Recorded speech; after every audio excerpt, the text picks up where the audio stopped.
රෙදි මසන්නෙක් හිටියා. ඔහුට ආසාවක් උපන්නා මම මේ මගේ අතින්ම රෙද්දක් වියලා ඒකින් සිවුරක් හදලා සංඝයාට දෙන්න ඕන කියලා. ඔන්න රෙද්දක් කපු පුළුන් එකතු කරගෙන නූල් කඩලා රෙද්දක් හදලා කඩ කපලා සිවුර මහලා පාඬු ගහලා ලාස්සනට නවලා සොඳුරු සිවුර මහා සංඝයා විසිහි පූජා කළා. එකම එක සිවුරයි. සතුටුයි. පුදුම සන්තෝෂයක් හිතේ. ප්‍රීති.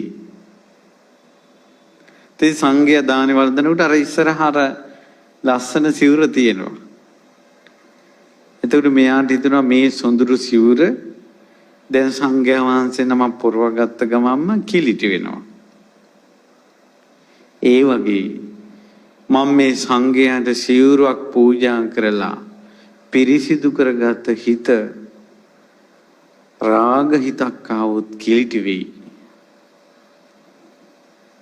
ඒ නිසා මගේ හිත කිලිටි කරගන්න දෙන්නේ නැහැ කියලා හිතුවා.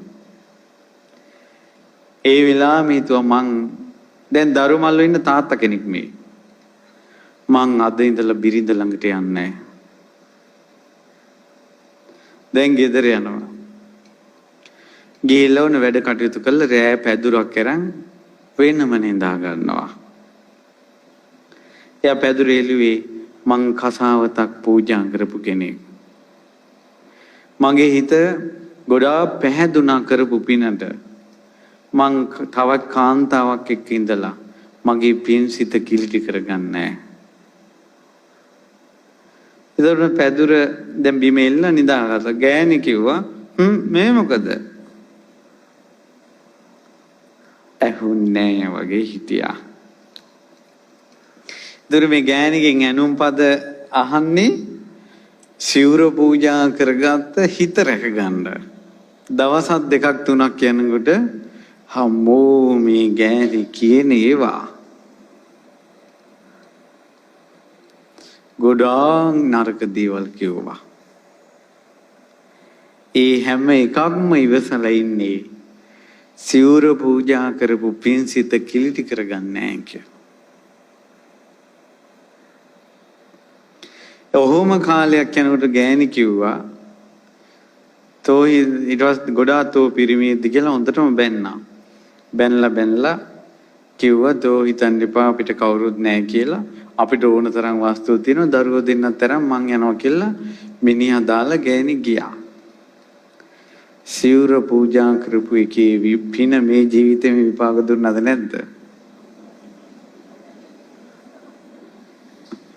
මේ ජීවිතේම විපාක දුන්නා. දැන් තනියෙන් උයා ගන්න ඕන. දුෂ්කරයිද පහසුයිද? එතකොට මතක් වෙන්නේ මොකද්ද? සිවුර. ලෙඩ වුණා කාලයක් ගිහිල්ලා බෙහෙතක් ගෙනත් දෙන්න කෙනෙක් නැහැ. දුෂ්කරයිද පහසුයිද? මතක් වුණේ මොකද්ද? සිවුර. මං සිවුරක් පූජා කළා. ලෙඩ ඇඳට වැටුණා. එක විදිහට ඉඳලා හැරෙන්න බැරුව මල මුත්‍රා වුණා. ඇඟ කුණු වුණා. පණුව ගැහුවා. මැරුණා. මඩ ගොඩෙන් එළුමක් මතු වුණා වගේ. තව්තිසාවේ ඉපදුණා. තව්තිසාවේ. මෙහි AC room වල සිනා වෙලා මැරෙනවා. නිරේ උපදිනවා. කුණු ගොඩේ මැරෙනකොට පණුව ගහලා මැරෙනකොට මිනිස්සු කියන්නේ නැති කටවල තියෙනවනේ. අර ගෑණිට කරපු දේ අප්පා දැක්කනේ මේ ජීවිතේ විපාක දුන්න හැටි කියලා මිනිස්සු කියන්නේ නැති. හැබැයි එක සිවුරක් පූජා කරලා ඔබගේ ජීවිතේ කොච්චර අටපිරිකර පූජා කළායිද? ඒ චෛත්‍ය හදලා බෝධි හදලා බණ අහලා අනිත්යට උදව් කරලා කුටි හදලා ගොඩක් පින් ඔබට තියෙනවානේ. ඔබට නොතිබුණ එක සිවුරක් පූජා කරපු මිනිස්සුන්ට තිබ්බ හැකියාව මොකද්ද? පැහැදීමක් නෙවෙයි.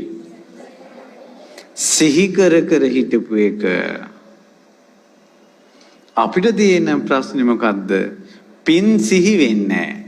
හැබැයි නිතර නිතර මතක් වෙනවා මොකද්ද? වැරදිච්ච ඒවා. මගේ අතින් මෙහෙම වුණා කියලා නිතර නිතර තමන්ගෙන් වෙච්ච අඩුපාඩු මතක් වෙනවා. හොඳ ඒවා මතක් වෙන්නේ නැහැ.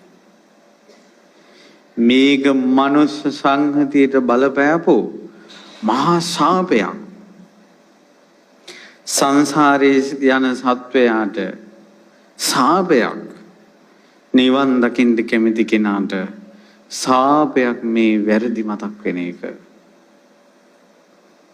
පරණ දේවල් අමතක කරන්න බැරි වීම. හැබැයි මේ වැරද්ද හදාගත්තේ නැත්තම්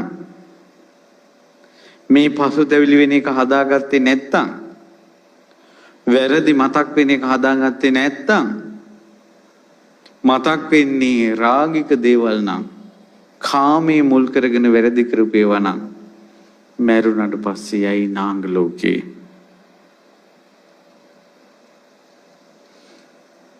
දරණ වැල වෙලාගෙන ඒ මතින් පෙන ගොබේ පුප්පයි.